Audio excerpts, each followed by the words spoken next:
Mr. President. The senator from New Jersey. Thank you, Mr. President. It's good to see my colleague from New Jersey in the presiding chair. I rise in support of this legislation we're about to consider, the Homeowner Flood Insurance Affordability Act, which again is unique insofar as that it is a bipartisan, bicameral piece of legislation to ensure families will be able to afford flood insurance so they can stay in their homes, so that businesses can stay open and property values won't plummet. And I also want to rise in opposition to the Toomey substitute amendment, which would completely undermine our bill and perpetuate a failed policy.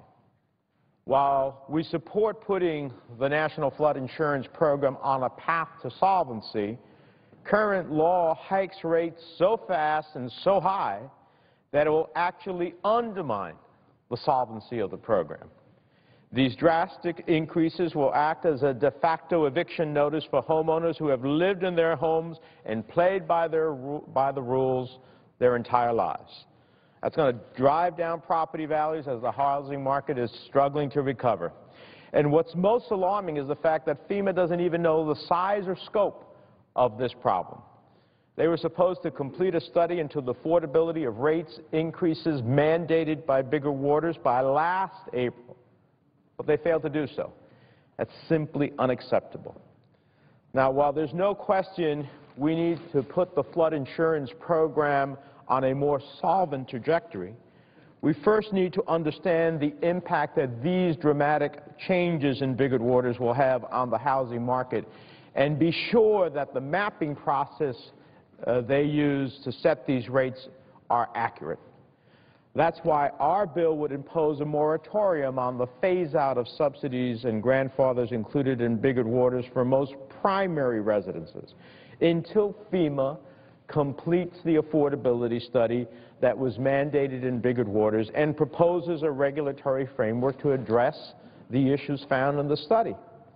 Now, whether FEMA does that in 6 months, 1 year, whatever period of time, as soon as they do that and proposes that regulatory framework, we're ready to go. So those who say that this is somehow an inordinate amount of time, that's going to be determined by FEMA's promptness in getting the affordability study that was supposed to have been done under law by last April. It would also require FEMA to certify in writing that it has implemented a flood mapping approach that utilizes sound scientific and engineering methodologies before certain rate reforms are implemented. And the reason that's important, Mr. President, is because we saw in New Jersey where FEMA maps were put out and ultimately heard a hue and cry from communities and counties across the state and said, look, that can't be right. We've had properties that have never flooded. Even in Sandy, they didn't have virtually any flooding, and now they're in the zone. And particularly in the most difficult zones, called V zones, where the consequence of being in a V zone may very well be whether or not you can keep your house or not. And when we challenged and brought municipal and county engineers to bear, what did we find? In some counties, we had an 80% reduction. Now, had we not challenged those maps, where would those families be today? So we want the basis of these maps to be scientific and engineering methodologies that are sound. Also, this new legislation would reimburse qualifying homeowners for successful appeals of erroneous flood map determinations. If we're going to say these maps are somehow sacrosanct and you go and challenge them and you find out that they were wrong, you should be able to not have to bear the burden of that. And it would give communities fair credit for locally funded flood protection systems. It would continue the fair treatment afforded to communities with flood-proof basement exemptions, and it would provide for a FEMA ombudsman to advocate for and provide information to policyholders. And it would streamline the registration process for insurance brokers and agents so they can provide better timely services to policyholders during a disaster. Now, just as important as what this bill does is what it will not do. The legislation would not stop the phase-out of taxpayer-funded subsidies for vacation homes and homes that have been substantially damaged. It would not stop the phase-out of taxpayer-funded subsidies for properties that have been repetitively flooded, including the 1% riskiest properties that account for over a third of all claims. It would not encourage new construction in environmentally sensitive or flood-prone areas. And it would not stop most of the important reforms included in Bigger Waters. This legislation reaches a delicate balance that recognizes the need to improve solvency and phase out certain subsidies, but tries to do so without discouraging program participation. Finally, Senator Toomey acknowledges that Bigger Waters, I think, is totally flawed and must be changed, but basically his amendment falls far short of what all of us who have come together to support will do. And I ask the balance of my statement be included in the record, and I yield the floor. Thank you. Without objection.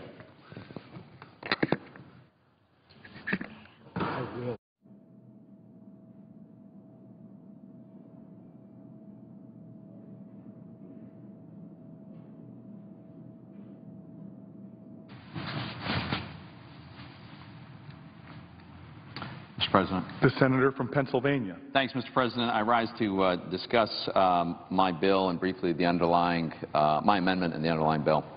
But first I want to thank my co-sponsors, Senators Coates, McConnell, Coburn, Hatch, Kirk, and Johans, and I want to thank the bipartisan coalition of senators who are supporting my approach.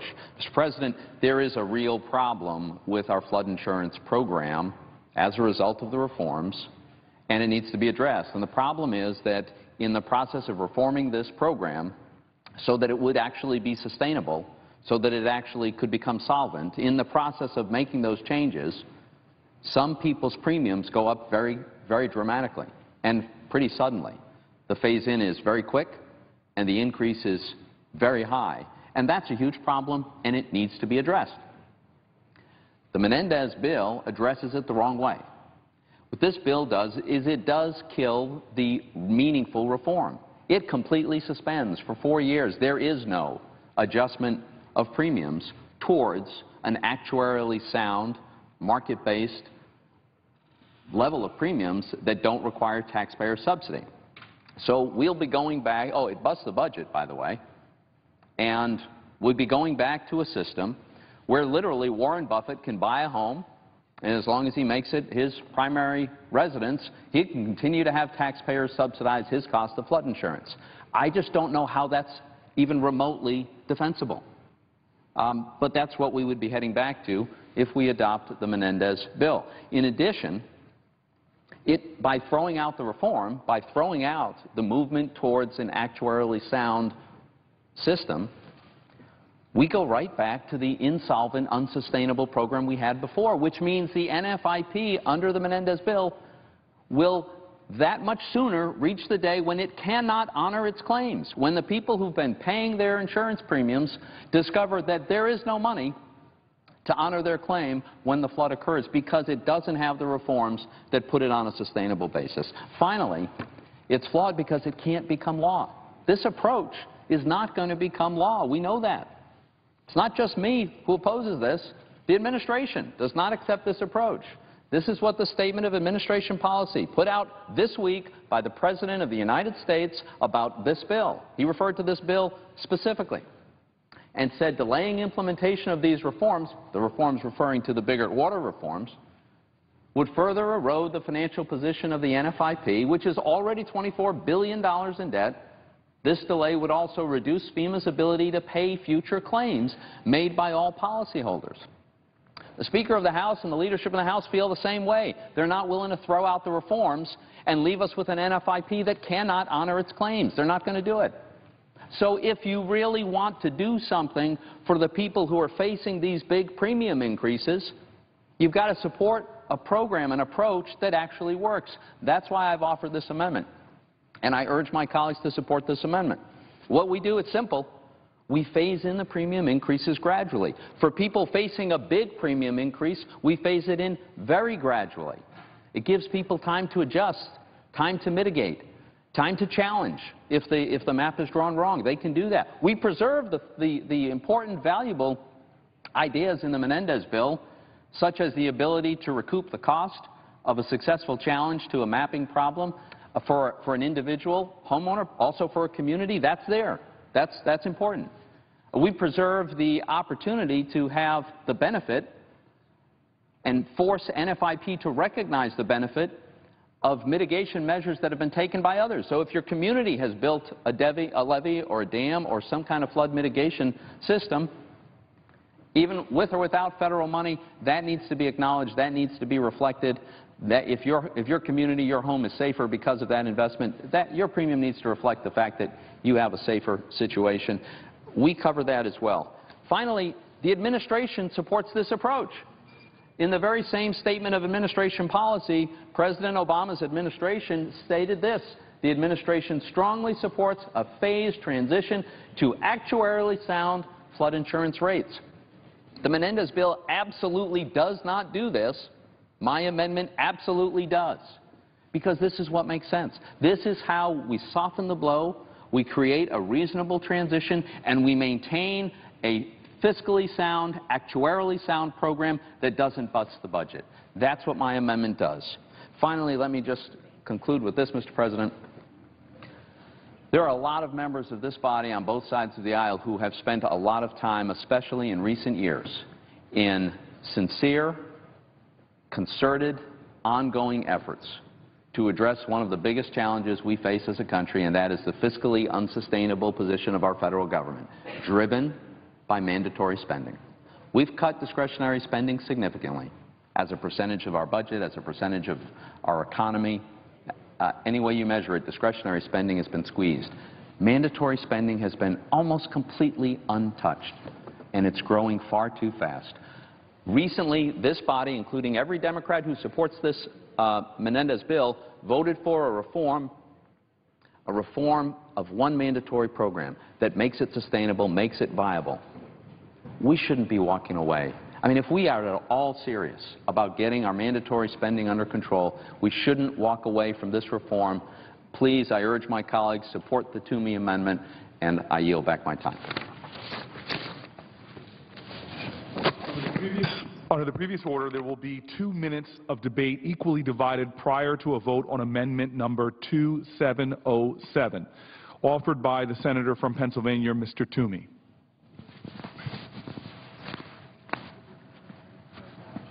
Mr. President, my understanding is a parliamentary inquiry. Is it my understanding that Senator Toomey has used his minute as part of his presentation, or is there a minute still pending for each side? There's a minute still pending for each side.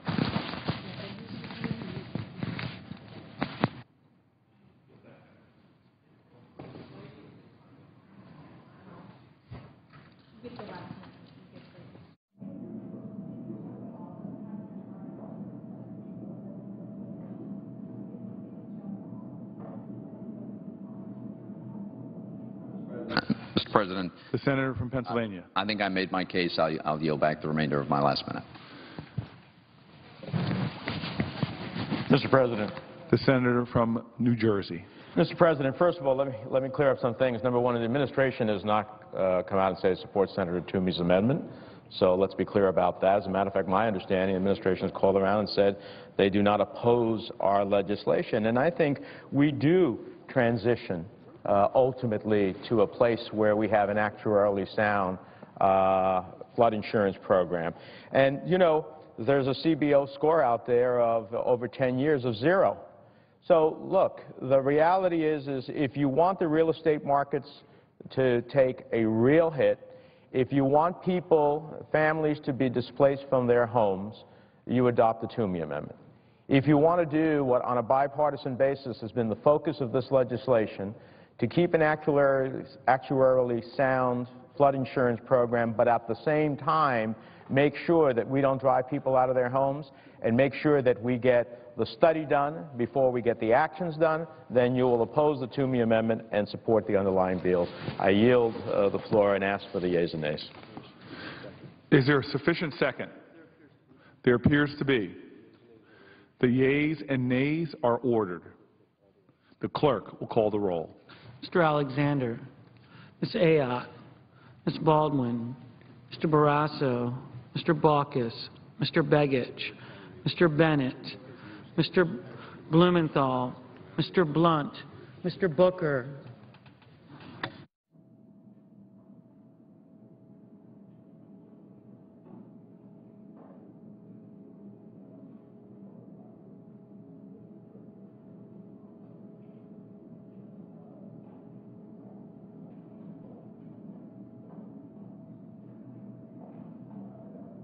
Mr. Bozeman.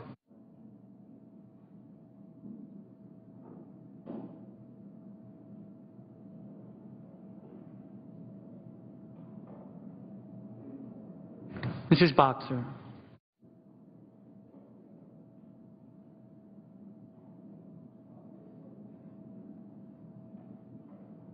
Mr. Brown.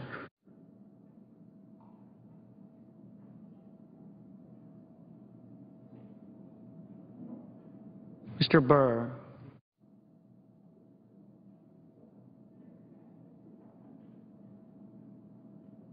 Ms. Cantwell.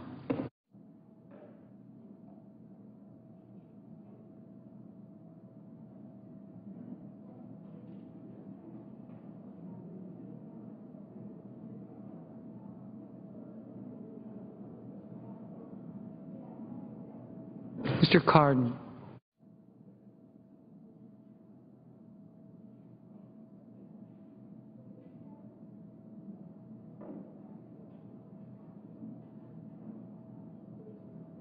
Mr. Carper.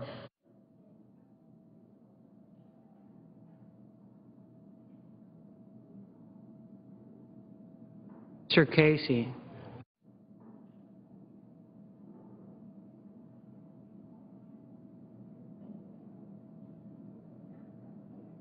Mr. Chambliss.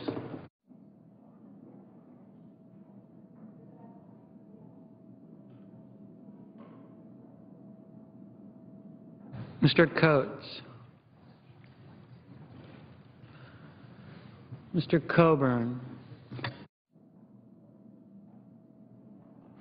Mr. Cochran.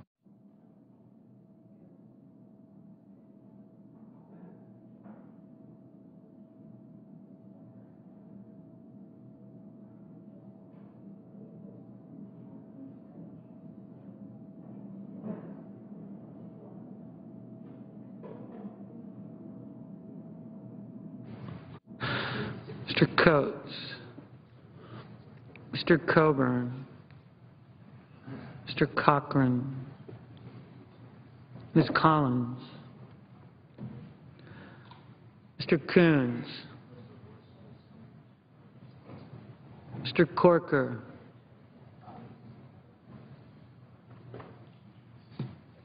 Mr. Cornyn. Mr. Crapo.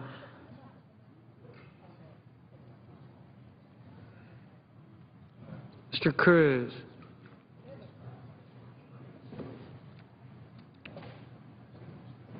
Mr. Donnelly.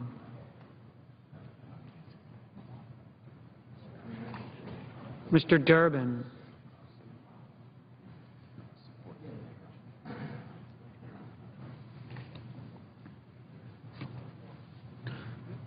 Mr. Enzi. Mrs. Feinstein.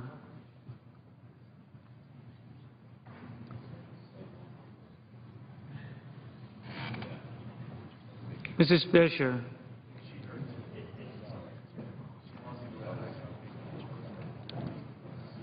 Mr. Flake. Mr. Franken.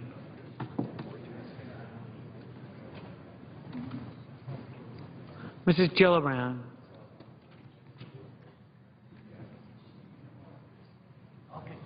Mr. Graham.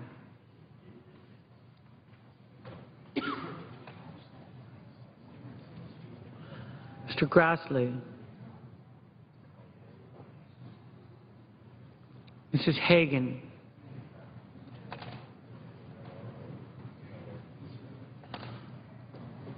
Mr. Harkin.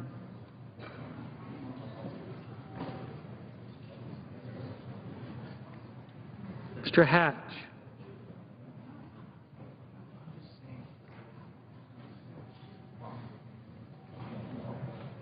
Mr. Mr. Heinrich.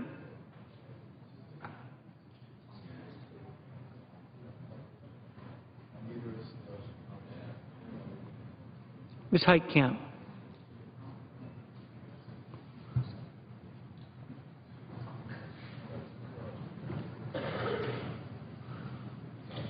Mr. Heller.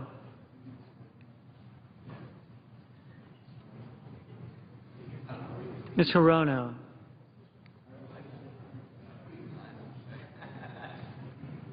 Mr. Hoven.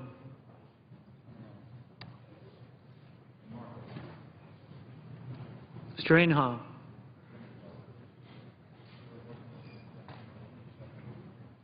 Mr. Isaacson.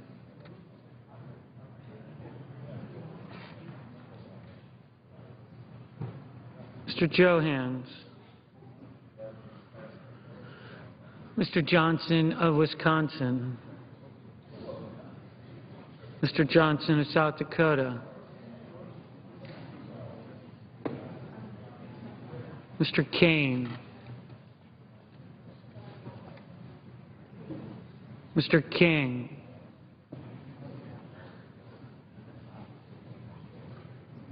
Mr. Kirk.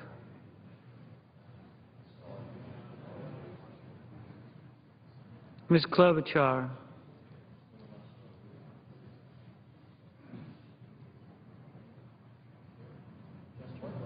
Ms. Landrieu.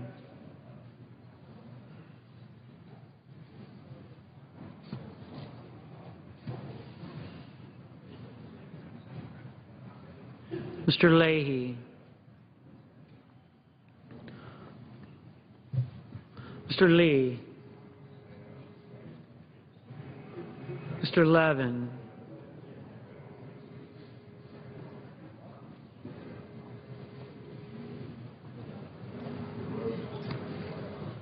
Mr. Manchin.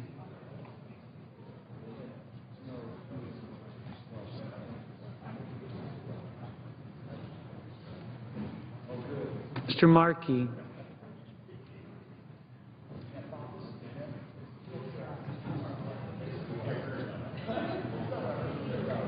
Mr. Markey.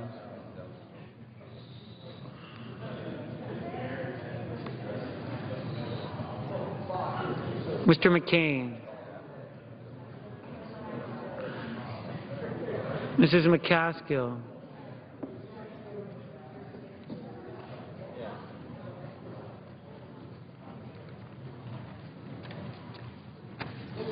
Mr. McConnell.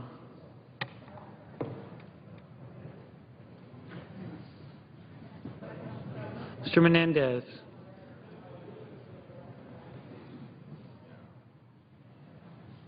Mr. Markley.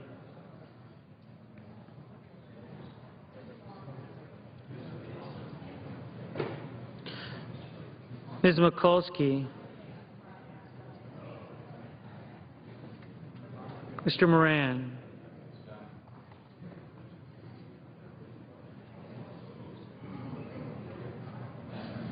Ms. Murkowski.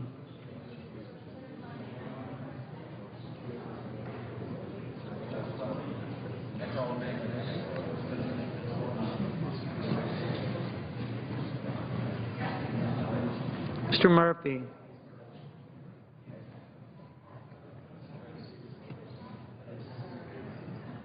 Mrs. Murray.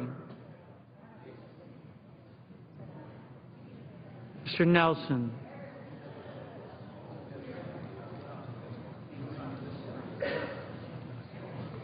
Mr. Paul.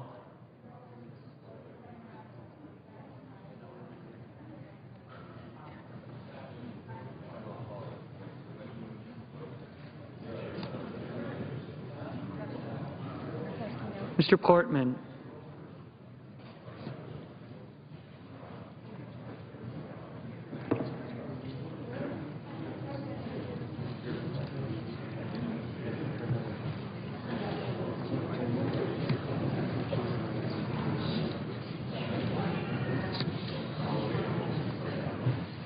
Mr. Pryor.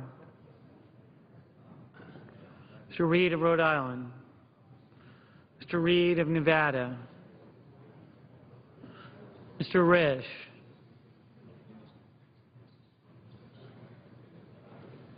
Mr. Roberts, Mr. Rockefeller, Mr. Rubio,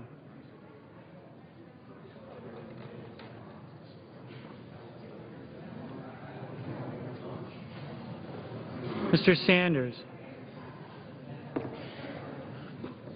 Mr. Schatz,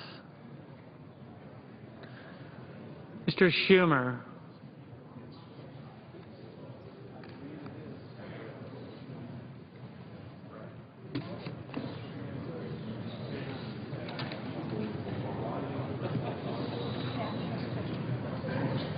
Mr. Scott, Mr. Sessions,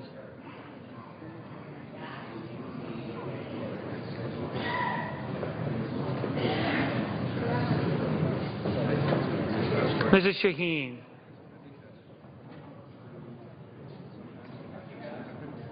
Mr. Shelby,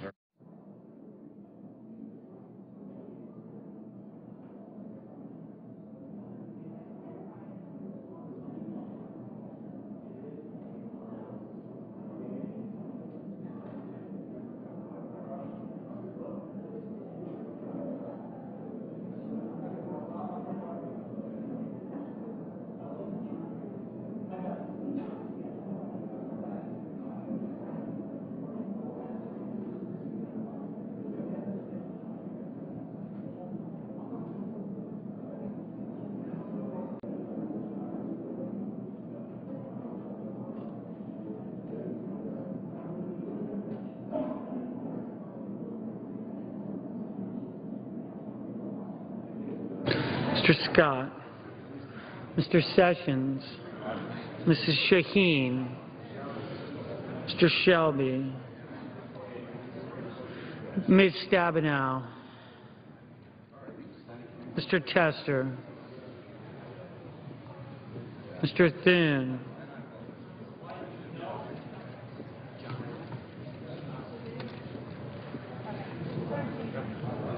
Mr. Toomey,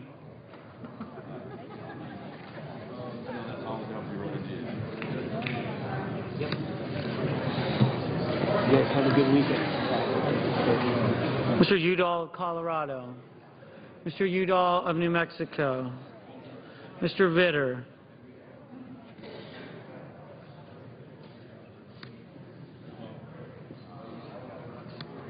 Mr. Warner,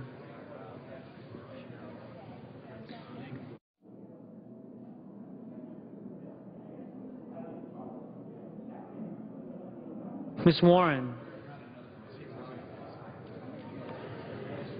Mr. Whitehouse, Mr. Wicker, Mr. Wyden,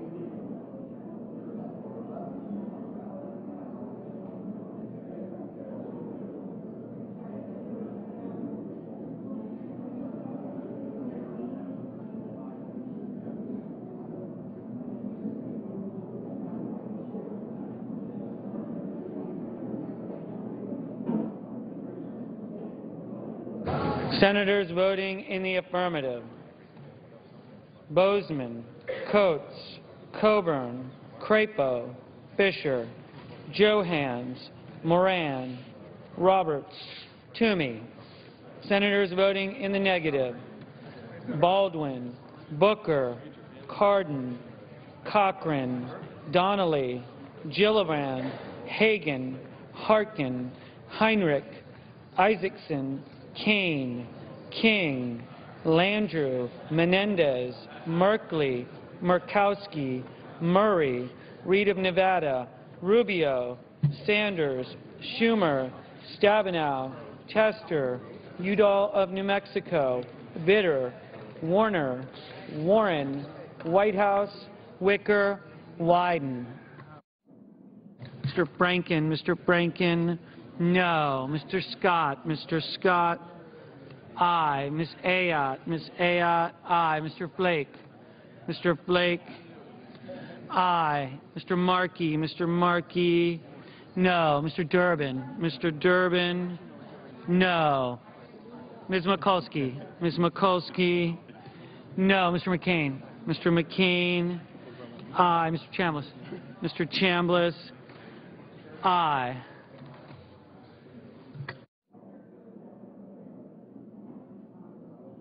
Mr. Casey, no. Mr. Reed of Rhode Island, no. Mr. Manchin, no. Mr. Schatz, no.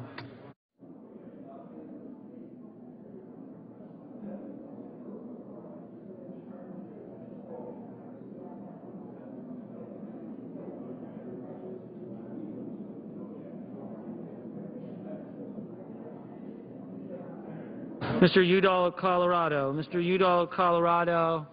no.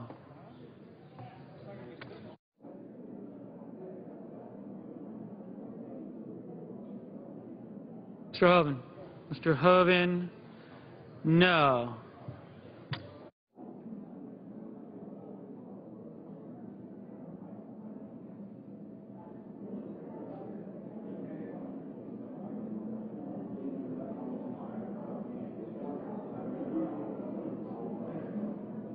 Mr. Corker,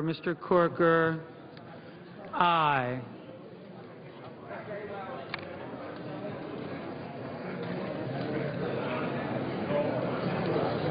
Mr. Johnson of South Dakota, no. Mr. Brown, no. Mrs. Shaheen, aye. Mr. Blumenthal, no. Mr. Cornyn, aye.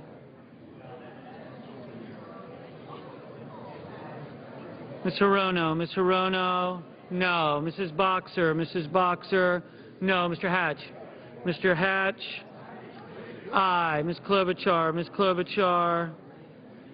no. Mr. Thune, aye. Mrs. Shaheen, no. Mr. Johnson of Wisconsin, aye. Mr. Blunt, no. Mr. Risch, aye. Mr. Enzi, aye. Mr. McConnell, aye. Mr. Cruz, aye. Mr. Grassley, aye. Mr. Lee, aye. Mr. Burr, aye. Mr. Barrasso, aye. Mr. Alexander,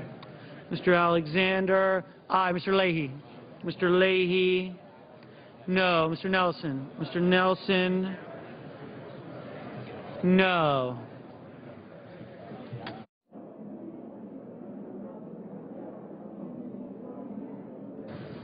Ms. Heitkamp, no.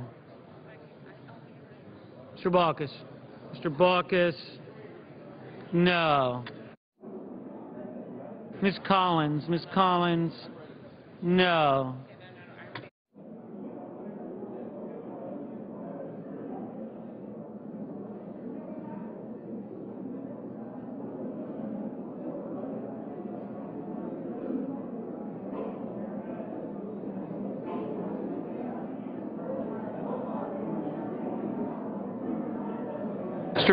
Mr. Inhofe, aye. Mr. Heller, aye. Mr. Levin, no. Mr. Portman, aye. Mrs. Feinstein, no. Ms. Cantwell, no. Mr. Shelby, aye.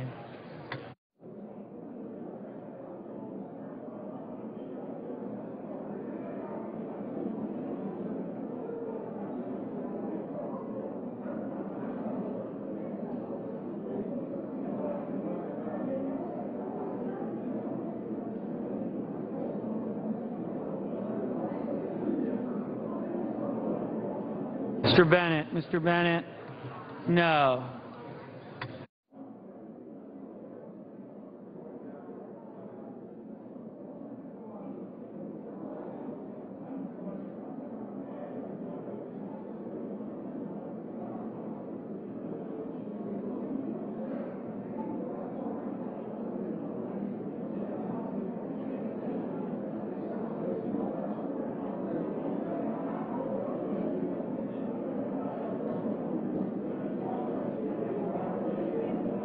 Mr. Murphy. Mr. Murphy, no.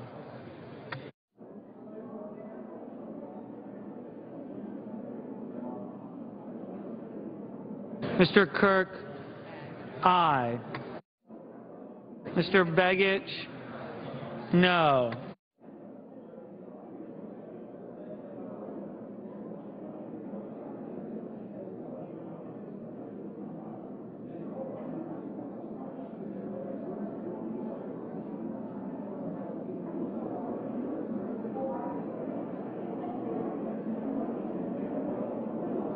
Mr. Carper, no.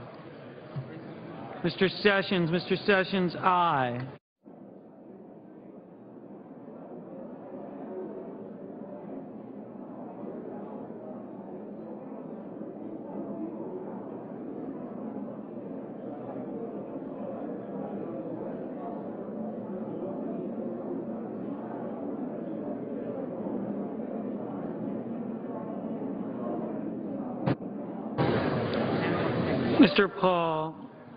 Mr. Paul, no.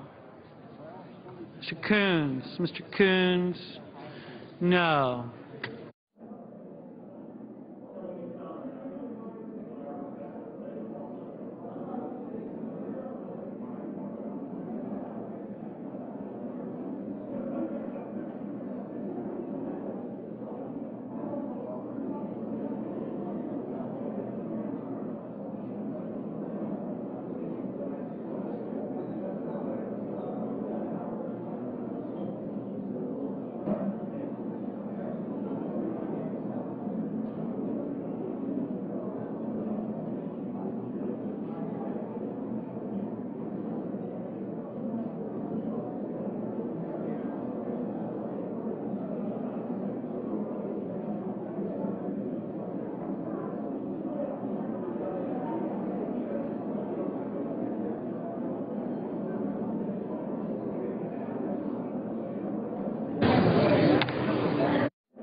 Mrs. McCaskill, no. Mr. Pryor, no. Mr. Graham, no.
wishing to vote or change their vote? Anyone wishing to vote or change their vote? If not, on this vote, the yeas are 34, the nays are 65. The amendment as modified is not agreed to. Oh, I'm sorry, Tom. Without objection, Senator from New Jersey. Under the previous order, there will be 2 minutes.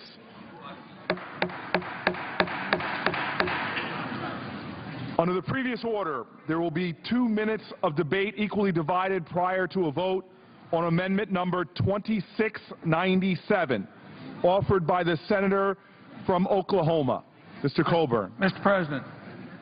Mr. President. The senator from Oklahoma. What the sponsors claim about my amendment is factually incorrect.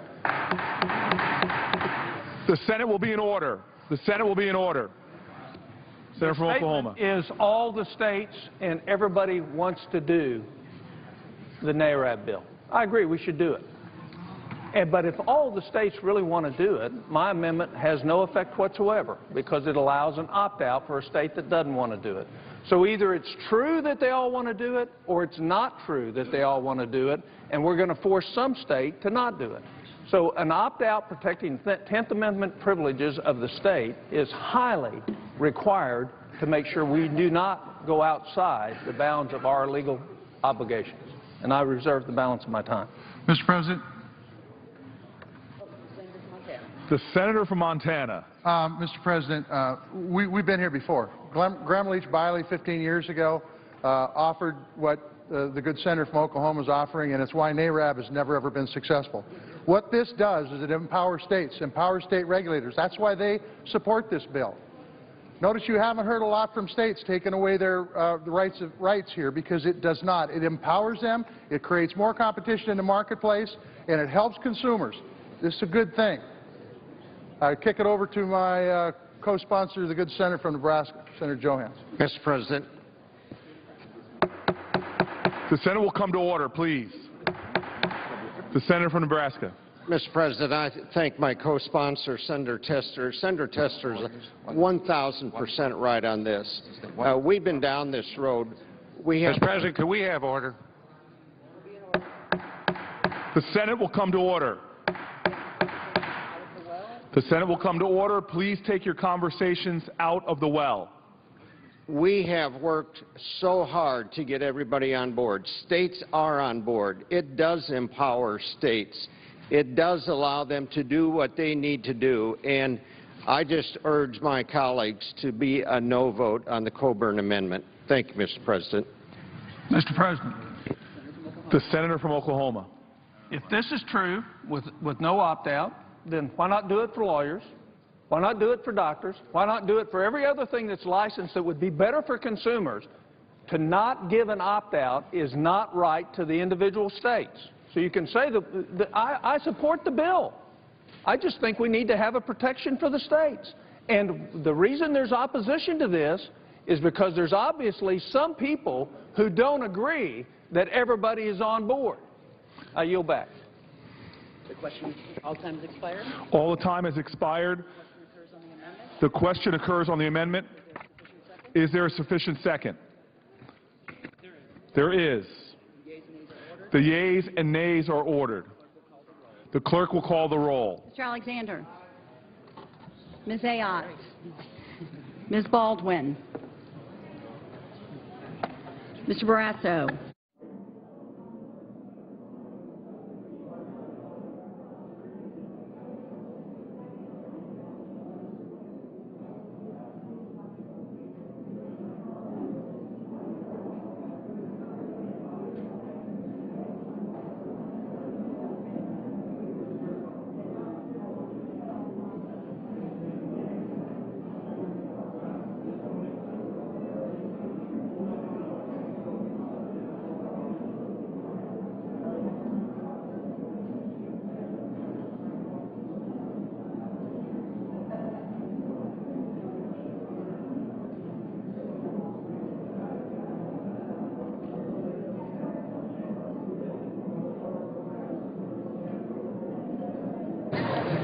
Mr. Baucus.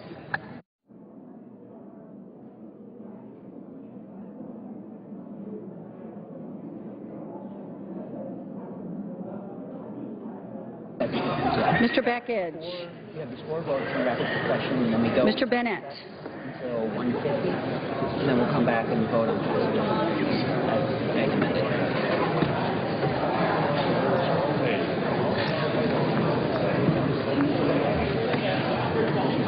Mr. Blumenthal. Mr. Blunt. Mr. Booker.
Mr. Bozeman. Mrs. Boxer.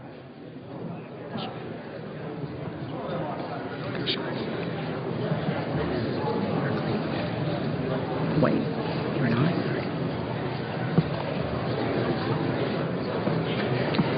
Mr. Brown. Mr. Burr. Ms. Cantwell. Mr. Cardin. Mr. Carper. Mr. Casey. Mr. Chambliss. Mr. Coates. Mr. Coburn. Mr. Cochran.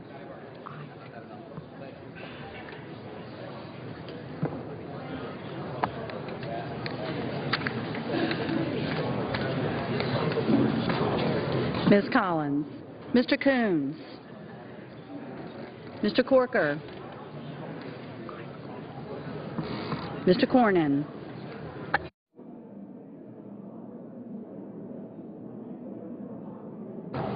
Mr. Crapo. Mr. Cruz. Mr. Donnelly. Mr. Durbin. Mr. Enzi. Mrs. Feinstein. Yes.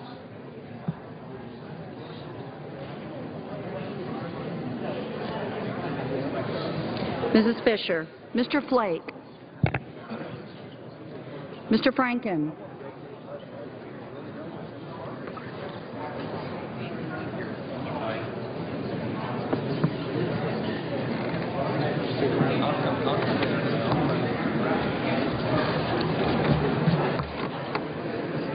Mrs. Gillibrand. Mr. Graham. Mr. Grassley. Mrs. Hagan. Mr. Harkin. Mr. Hatch. Mr. Heinrich. Ms. Heitkamp. Mr. Heller. Ms. Hirono. Mr. Hoven.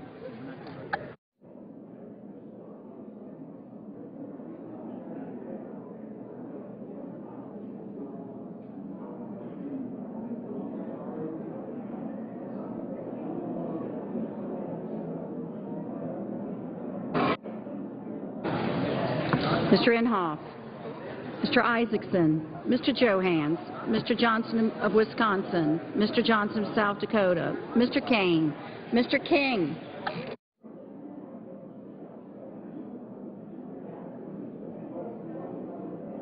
Mr. Kirk. Ms. Klobuchar. Ms. Landrieu.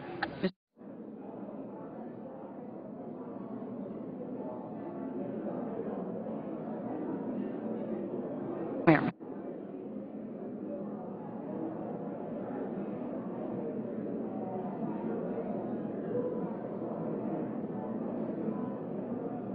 Mr. Leahy. Mr. Lee.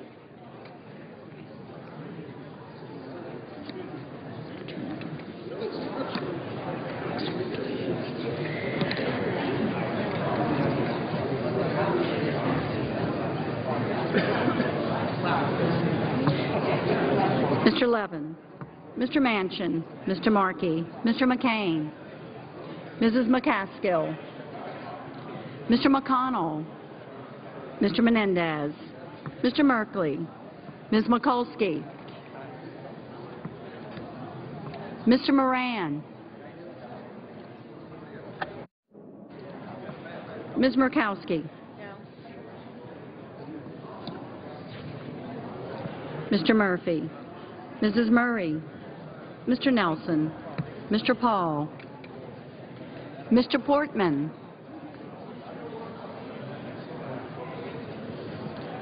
Mr. Pryor. Mr. Reed of Rhode Island. Mr. Reed of Nevada. Mr. Risch.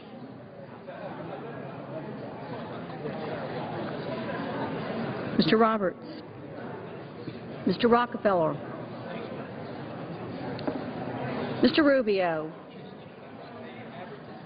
Mr. Sanders. Mr. Schatz.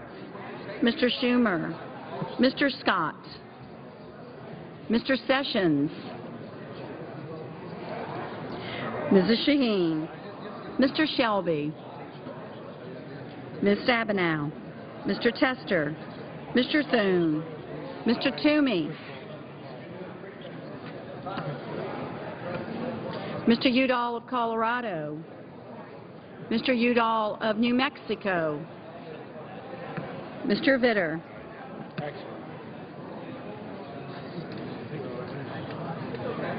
Mr. Warner. Ms. Warren. Mr. Whitehouse. Mr. Wicker. Mr. Wyden.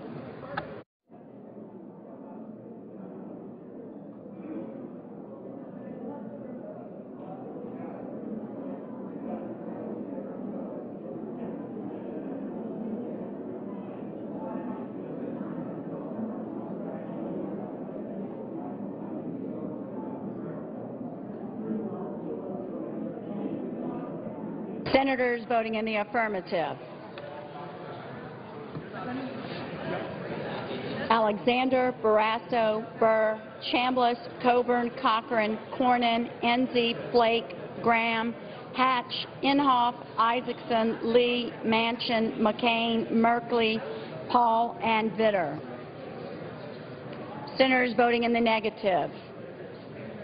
Ayotte, Baldwin, Beckich, Bennett, Blumenthal, Blunt, Bozeman, Boxer, Brown, Cantwell, Collins, Coons, Donnelly, Durbin, Fisher, Franken, Gillibrand, Grassley, Hagan, Harkin, Hirono, Hoeven, Johans, Johnson of Wisconsin, Johnson of South Dakota, Kane, Kirk, Klobuchar, Landrieu, Leahy, Levin, Markey, McCaskill, Menendez, Murkowski, Murphy, Murray, Nelson, Pryor, Reed of Rhode Island, Reed of Nevada, Roberts, Sanders, Schatz, Schumer, Scott, Shaheen, Stabenow, Tester, Thune, Warren, Whitehouse, Wicker, and Wyden. Mr. McConnell? No. Mr. Heinrich? No. Mr. Heller? Mr. Heller? No. Mr. Warner? No. Mrs. Feinstein? Mrs. Feinstein? No. Mr. Shelby? Mr. Shelby? No. Mr. Baucus? Mr. Baucus? No. Mr. Portman? Mr. Portman? No. Mr. Coates? No.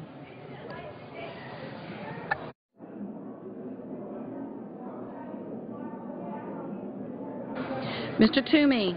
No.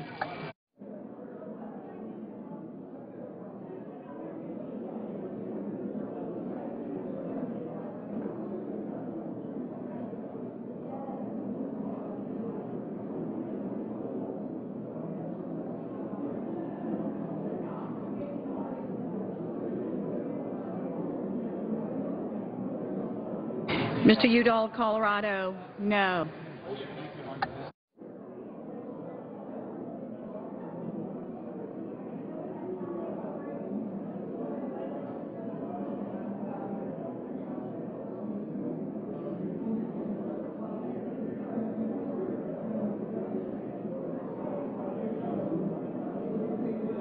Mr. King. Mr. King, no.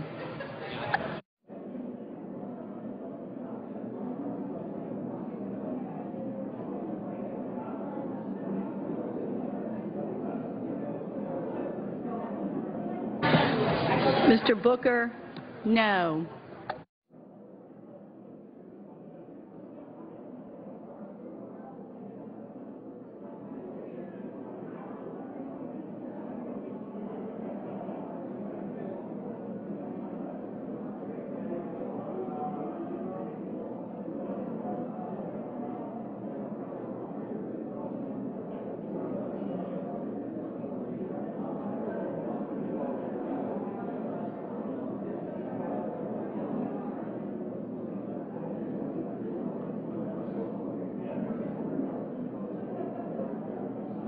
Mr. Carper, no.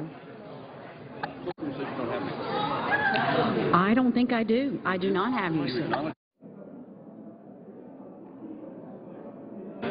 Mr. Moran, no. Ms. Mikulski. Ms. Mikulski, no. Mr. Casey. Mr. Casey, no.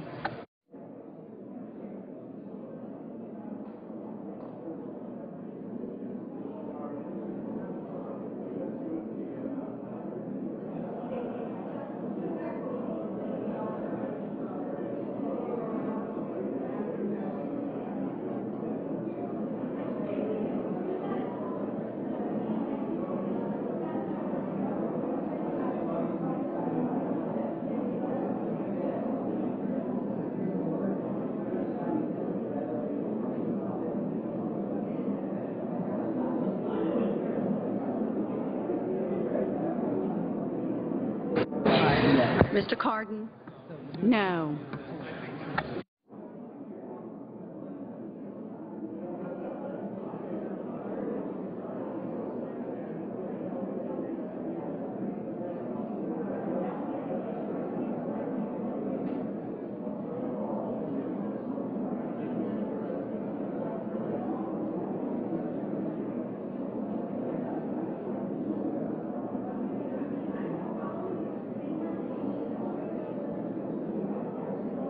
Mr. Sessions. Mr. Sessions, aye.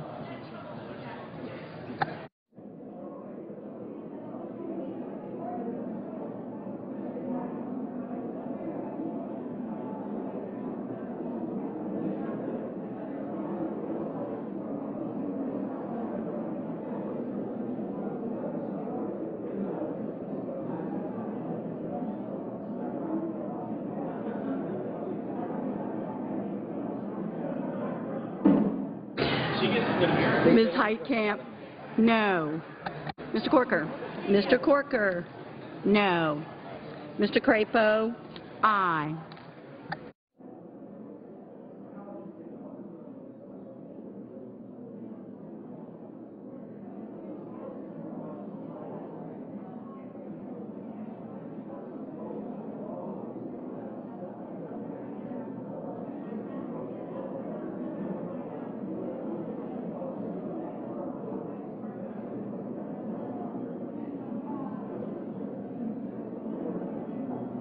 Mr. Risch. Mr. Risch, aye. What's that? You said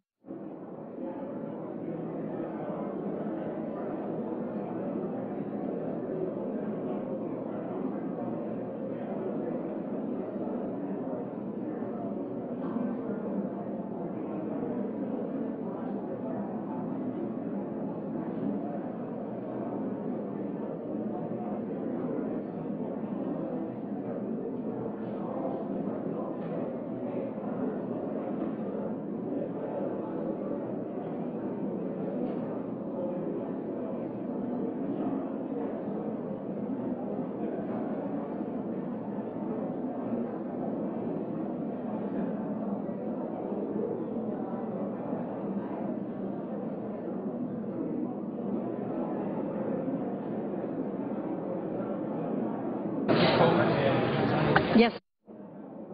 Mr. Rubio, aye. Mr. Udall of New Mexico. Mr. Udall, New Mexico, no. Mr. Cruz, Aye.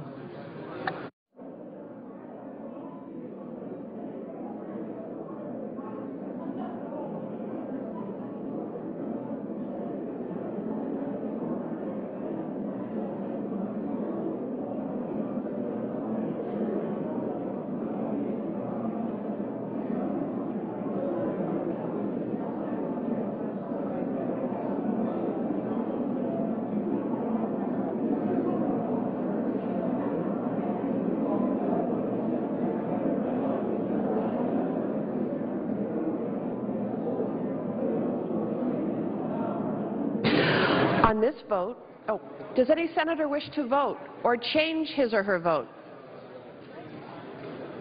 On this vote, the yeas are 24, the nays are 75.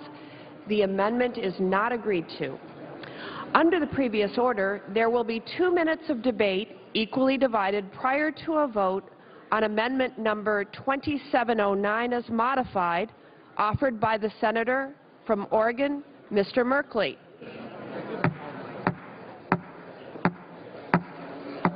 The Senate will be in order. Senators will remove their conversations from the chamber.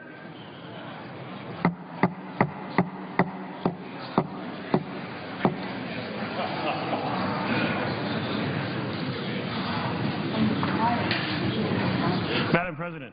Senator from Oregon. Madam President, in a moment I will ask unanimous consent to withdraw this amendment. I think there's a better way to tackle this particular issue, but I'm going to use this moment to note for my